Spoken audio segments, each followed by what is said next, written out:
Bom dia, boa noite, boa tarde, graça e paz em Cristo Jesus, igreja.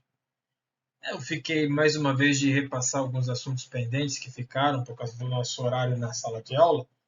Não em si por causa do horário, mas graças ao bom Deus, a participação é grande e sempre fica algum assunto ou outro para a gente conversar depois. Então, eu queria compartilhar com vocês o título da lição que começa lá, lição 6, o Espírito Santo depois de Pentecostes. Nós vimos muitos tópicos com relação a isso. Se eu não me engano, a gente parou no terceiro tópico, mas eu vou dar uma recapitulada assim para a gente entender. O alvo da lição é em saber e entender que depois do Pentecostes o Espírito Santo veio permanecer com a igreja e habitar no crente. É um ponto interessante, né? Basicamente, era para todo cristão entender isso. Mas de tanta desinformação com relação à doutrina do Espírito Santo e às vezes muitas coisas asseveradas aí por pessoas asseveradas, acaba acontecendo esse tipo de problema. Mas não tem problema, na realidade é uma solução. A lição vem para esclarecer isso. Sentir, no caso sentir-se, assegurar-se de que essa nova era de poder foi o grande marco na vida do cristianismo. Identificar esse ponto. Ah, eu até comentei no começo, eu lembro que eu comentei isso logo no início da sala de aula. As pessoas se lembram muito da parte miraculosa e não percebem o que a mensagem que é transmitida, né? A mensagem da cruz que é transmitida através das palavras lá de Pedro e dos demais que estavam ouvindo a mensagem e eles entenderam, cada um no seu idioma. Isso é fantástico, fantástico, não deixa de ser, é uma coisa maravilhosa. Mas há algo que se passa desapercebido a respeito da mensagem. Orar, agir. Agir é orar e depender de Deus, buscando o enchimento do Espírito Santo para uma vida cristã vitoriosa. O Deus está minúsculo aí, os irmãos podem ver, mas é o corretor do próprio Word, tá bom, meus irmãos? Peço perdão aí. Seguindo, a gente viu uma introdução a respeito deste tópico. Nós comentamos sobre essa introdução, nós falamos muito sobre ela no início da lição, e os resultados de Pentecostes. Esse foi o ponto mais interessante que gastou bastante tempo na nossa lição, que eu achei muito bom no nosso estudo, que as pessoas participaram bem. Novo homem, nova coragem, nova capacitação, nova compreensão, nova mensagem. Todas essas, todas essas passagens que eu citei, os irmãos prestaram bem atenção no que foi falado. Eu vou repetir aqui novamente. Novo homem, nova coragem, nova capacitação e nova compreensão e nova mensagem. A gente viu ali que, diante de todos esses acontecimentos, não há dúvidas que mudaram a vida de cada uma daquelas pessoas. Os discípulos, eu até comentei com os irmãos, eu falei que os discípulos se converteram realmente, tiveram a transformação do Espírito Santo só depois do dia do Pentecostes. Nós vimos aí exemplos de como agiu Paulo, de como agiu Pedro, depois a ação do Espírito Santo na vida dele, coisa fantástica. A compreensão que eles tinham do reino de Deus e todas as explicações que o Senhor tinha que dar para eles. Lê Marcos 9, que vê lá aquele trajeto que eles estão caminhando no meio do trajeto, o Senhor pergunta para eles o que vocês estão falando. E eles estavam discutindo quem era o maior entre eles e qual deles ia sentar ao lado direito do Senhor. Depois a gente viu nova coragem, né? Os textos acima nos revelam também que o batismo com o Espírito Santo lhes deu uma nova e surpreendente coragem de enfrentar a oposição e crítica e perseguição e os inimigos.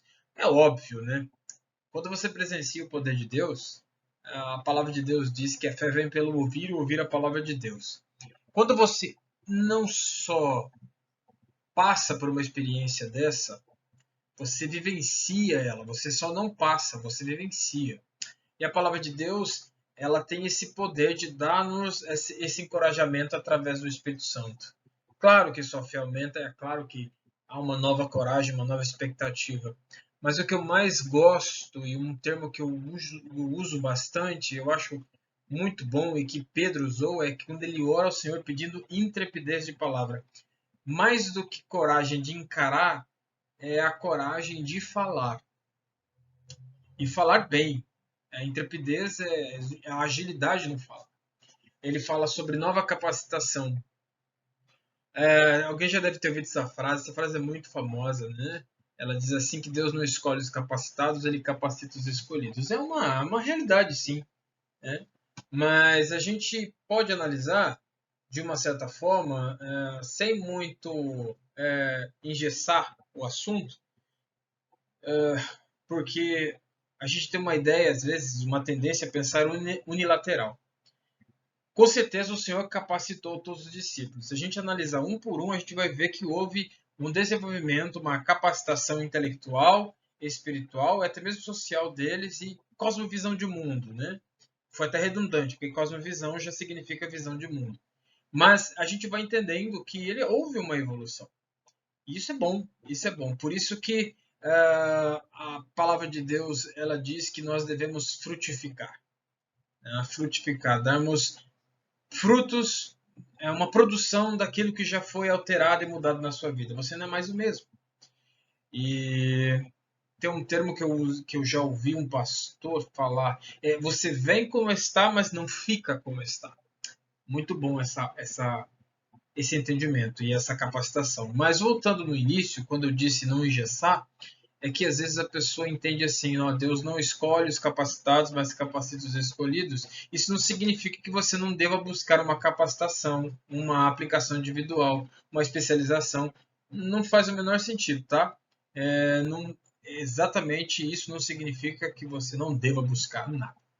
Depois a gente viu uma nova compreensão, né? Que os discípulos também tiveram uma nova compreensão das Escrituras. Isso é ponto, isso é fato, isso é fantástico, porque na realidade é assim que acontece. A palavra de Deus nós vimos nos estudos anteriores a ação do Espírito Santo, no trato da iluminação da palavra conosco hoje, quando nós nos convertemos e temos o Espírito Santo nos ilumina o que está escrito.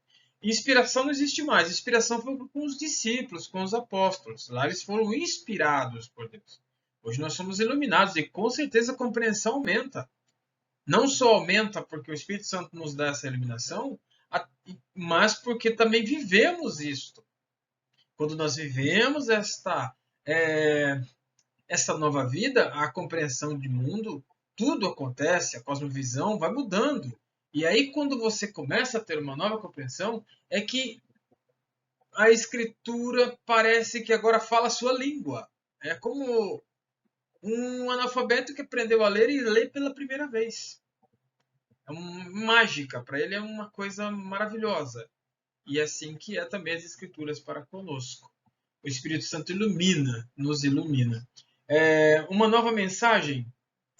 Bom, o texto diz mais ou menos assim, olha, agora os discípulos de Jesus tinham uma nova e alvissareira mensagem para o mundo, a mensagem do Evangelho, que é poder de Deus para a salvação de todo aquele que crê. Romanos 1,16. E ele continua dizendo, veja a mensagem de Pedro no primeiro sermão bíblico, aliás, primeiro sermão público que aconteceu no primeiro avivamento espiritual na história da igreja. E aí ele dá uma sequência de A, B, C e D, citando textos bíblicos que os irmãos podem estar verificando lá na sua revista, na sua folha de estudo. E fica mais fácil para o vídeo não ficar muito longo e assim o irmão também traz para si uma leitura para se fazer, né?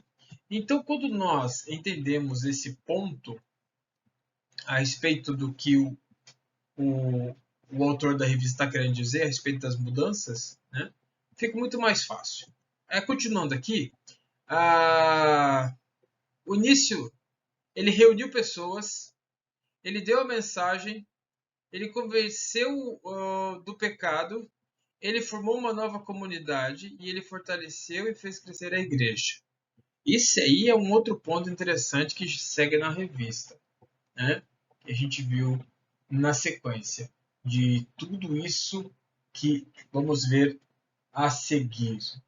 O início da igreja no Pentecostes e o desenvolvimento dela. Primeiro, a gente tem que entender que no início da igreja ele reuniu pessoas. Como assim reuniu pessoas? É só a gente dar uma olhada no texto, a gente observa que muitos daqueles que estavam lá e entenderam a mensagem no seu idioma se agregaram, foram agregando a esse grupo de pessoas, esse grupo de cristãos. Né? No texto da revista, tá, da mesma forma que do dia de Pentecostes, o dia inaugural da igreja cristã, o Espírito criou uma situação adequada, reunindo milhares de pessoas de dezenas de nações diferentes, para ouvir o testemunho dos discípulos acerca de Jesus e sua obra. Ainda hoje ele cria isso, ele cria ambiente adequado, reúne pessoas para ouvir e capacita o outro a falar acerca da salvação. Inclusive você pode ser um desses que fale acerca da salvação. Ele deu mensagem, né? Em cada ocasião ali o Espírito trouxe e continua trazendo a memória ao coração dos discípulos de Jesus a passagem das Escrituras, adequada para cada situação que ele enfrenta. Isso aqui é maravilhoso. Eu costumo dizer, se você tem alguma dificuldade em alguma área, memorize um versículo que fale sobre aquela dificuldade que você tem. E aí o que acontece? Você memorizando aquilo, quando aquele pensamento, aquele infortúnio começa a vir à sua mente, você recita um versículo. E você combate assim como Cristo combateu na sua tentação lá, na tentação que ele sofreu no deserto.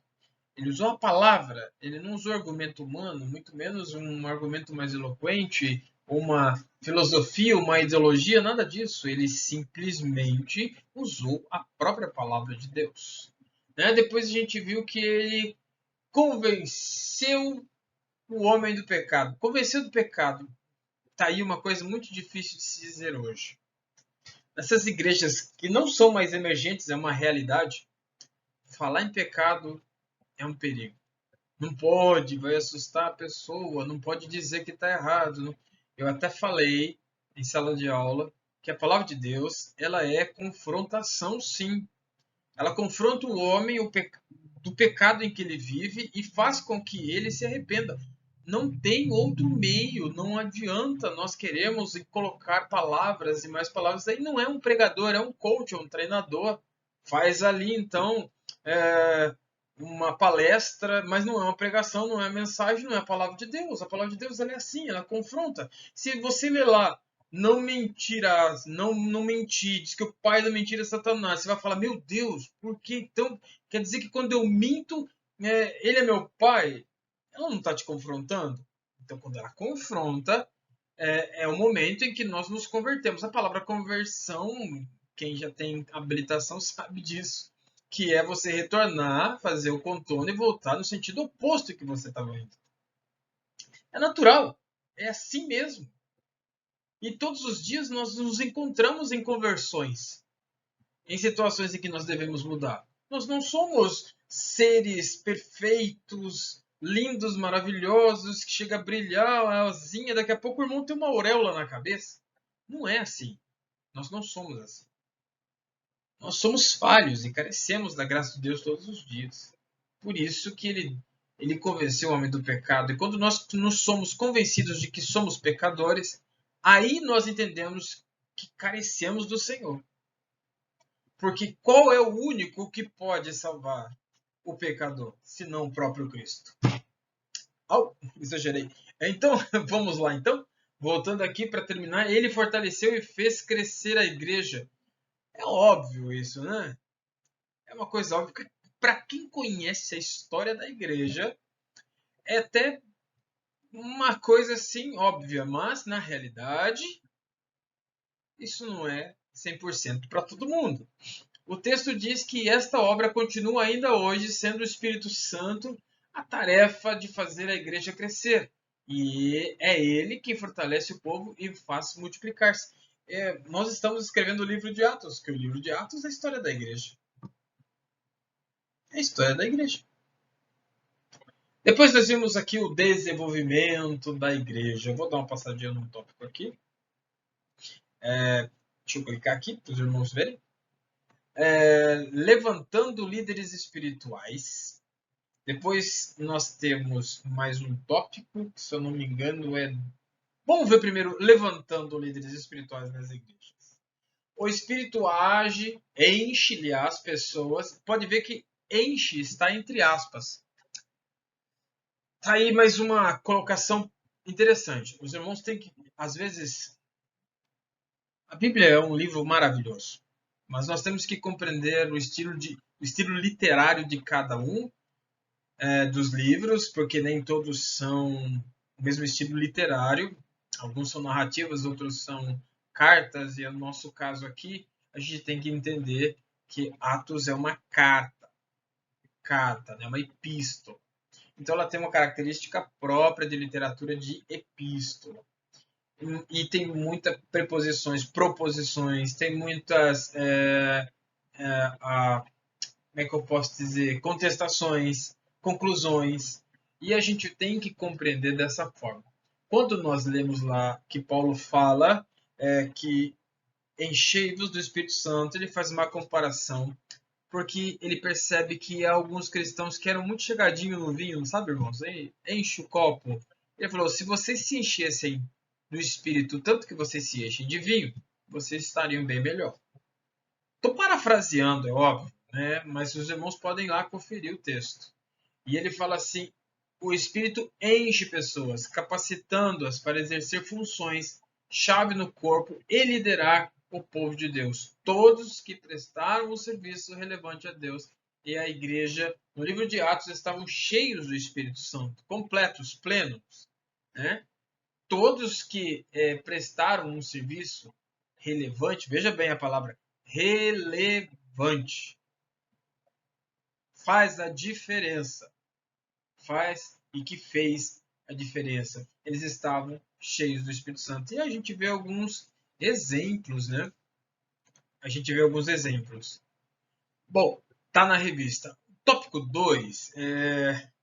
Dado aos crentes coragem para testemunhar, apesar das circunstâncias adversas. Irmãos, isso aqui é a nossa vida.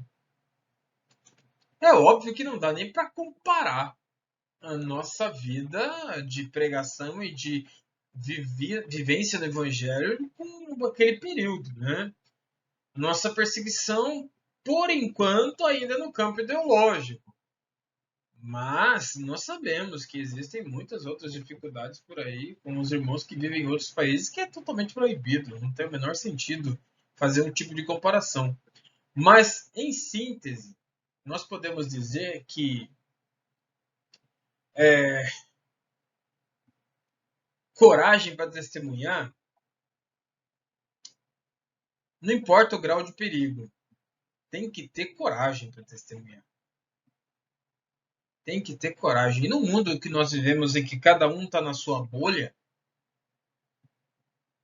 cada um tem um termo antigo, né? Mas é do meu tempo, tribo, mas hoje a turma fala minha bolha.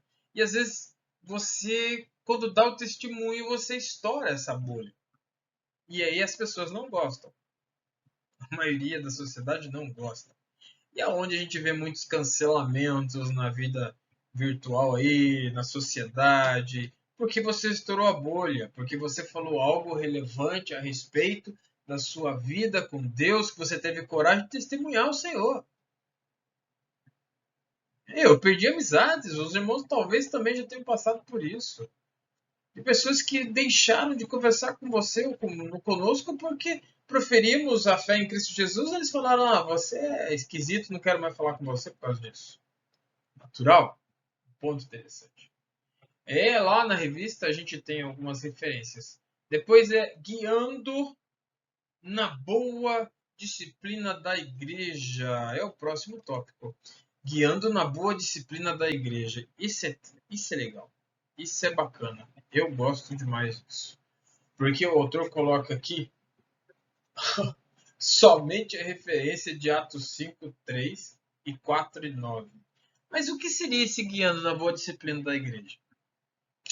O Espírito Santo vai dando a diretriz com que a igreja tem que se direcionar e caminhar na direção de glorificar o nome de Deus. A igreja é a noiva de Cristo. O Espírito Santo vai direcionando. E a igreja somos nós. Eu, você, meu querido irmão que está me ouvindo. Depois nós temos aqui o tópico 4, que fala concedendo sabedoria. Olha só que interessante. Para a boa administração da igreja e para a sua defesa. Quem já ouviu falar do termo apologeta e do termo apologista? Eram os defensores da fé e da igreja, da própria palavra de Deus. Você é um apologeta? Você é um apologista? Você defende? Você defende com sabedoria? Você defende tudo isso? O Espírito Santo é que te dá essa sabedoria, essa boa administração da igreja. E quando fala de administração, não pense em negócios, finanças, não. A administração é o bom andamento espiritual da igreja, do rebanho, do pequeno rebanho. Claro que uma boa administração é o reflexo de uma administração sábia, é óbvio.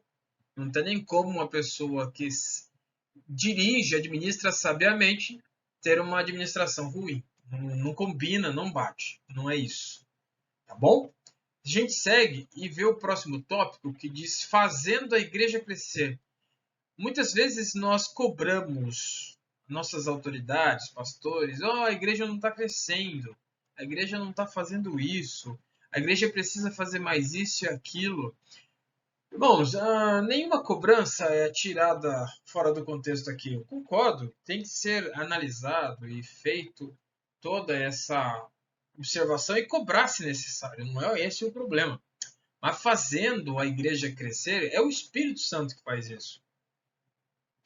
Veja, se nós vimos desde o começo que ele capacita, que ele concede sabedoria, que ele guia a igreja, por que isso não vai resultar exatamente nisso, no crescimento da igreja? São todas consequências dessas ações, que faz com que a igreja cresça. E todas elas é o Espírito Santo que está por trás de tudo. Claro, não vamos ficar de joelhos dobrados ou simplesmente orando e não pregarmos a palavra de Deus às pessoas.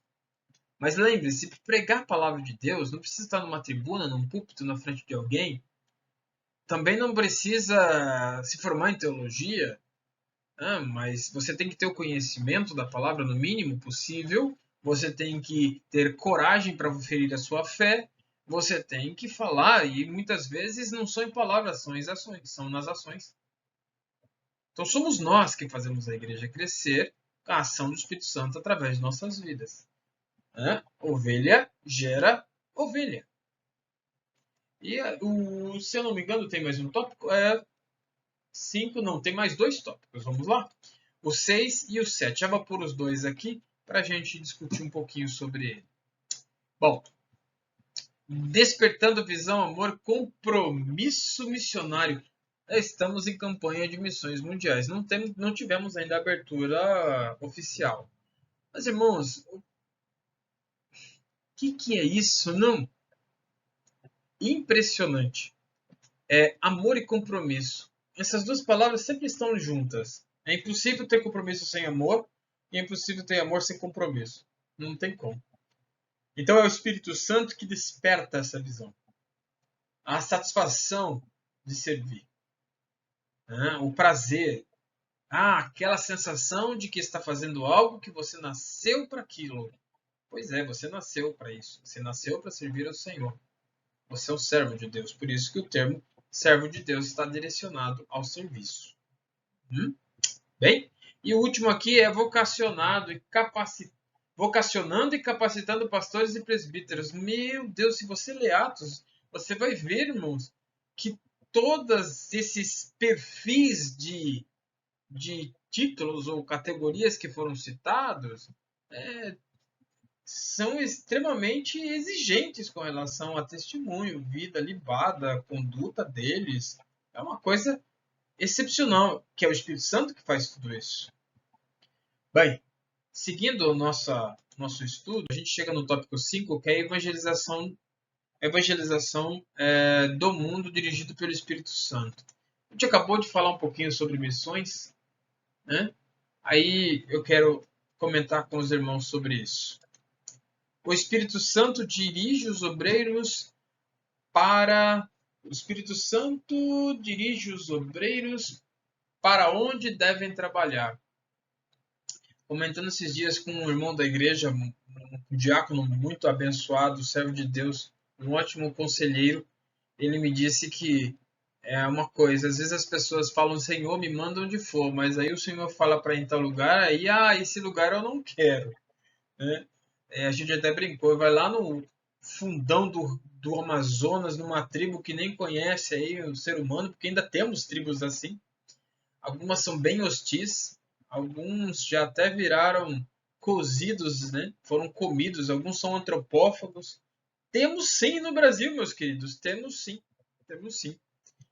Se no Brasil temos no mundo, então nem imagina. Então nós temos que entender exatamente o que o texto está nos dizendo. O Espírito Santo dirige, é ele quem dá essa capacitação. Eu não escolho aonde eu quero ir. E se eu escolho, eu escolhi motivado pelo Espírito Santo. Não tem isso. Não tem outra. É até um pouco estranho. Eu escolhi, tá, tudo bem, mas foi dirigido pelo Espírito Santo essa sua escolha. E desde o começo o Espírito Santo tem falado ao seu coração. São tantas coisas que Deus faz em nossas vidas, irmão, que a aula aqui é pequena. É pequena para a gente detalhar o quanto o Espírito Santo dirige os obreiros para onde eles devem trabalhar. Depois a gente viu o segundo tópico, que é o Espírito Santo. Na revista tem uma sequência de subtópicos aí, se eu não me engano, são 4 subtópicos, em que ele cita personagens que passaram por essa experiência que o Espírito Santo direcionou. Dá uma olhadinha na revista lá, tá bom? Depois a gente viu aqui que o Espírito Santo dirige os crentes ao compromisso, à grande comissão. Mateus 28, 19 e 20, o Senhor está te chamando, o Senhor está chamando. Também temos mais 4 exemplos aqui de personagens da palavra de Deus que foram direcionados pelo Espírito Santo no cumprimento da grande comissão. Bom, a gente tem a conclusão, que diz que no dia de Pentecostes, o Espírito Santo desceu sobre todos quantos estavam no mesmo cenáculo. Cerca de 120 pessoas. Aqui se inaugura o tempo da obra do Espírito Santo. Na revista tem uma conclusão um pouco maior, né? Mas eu vou ficar com essa da minha apresentação e quero dizer aos irmãos exatamente isto. Este quadrimestre, que serão finalizados os estudos sobre o Espírito Santo, ela encerra o ciclo de doutrinas. Nós já estudamos sobre o Espírito, estudamos sobre Deus, a cruz, Jesus Cristo, a cruz de Cristo, e estamos estudando o Espírito Santo. Irmãos, o mais importante do que conhecermos o Espírito Santo em si é entendermos a doutrina do Espírito Santo. Nós sabemos que existem muitas falas, muitas narrativas a respeito do Espírito Santo, mas o estudo é para que nós venhamos a conhecer o que a palavra de Deus diz sobre o Espírito Santo. A doutrina do Espírito Santo. Conhecendo a doutrina do Espírito Santo, nós estaremos mais íntimos dele e assim poderemos nos relacionar com ele, assim como nos relacionamos com o Senhor e com o Filho. E aí, compreendendo a doutrina do Espírito Santo, nós podemos ter um relacionamento mais íntimo e mais atuante.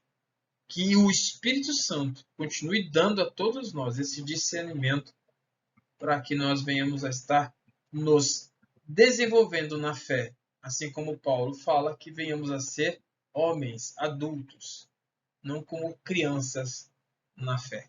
Deus abençoe a todos e até a próxima.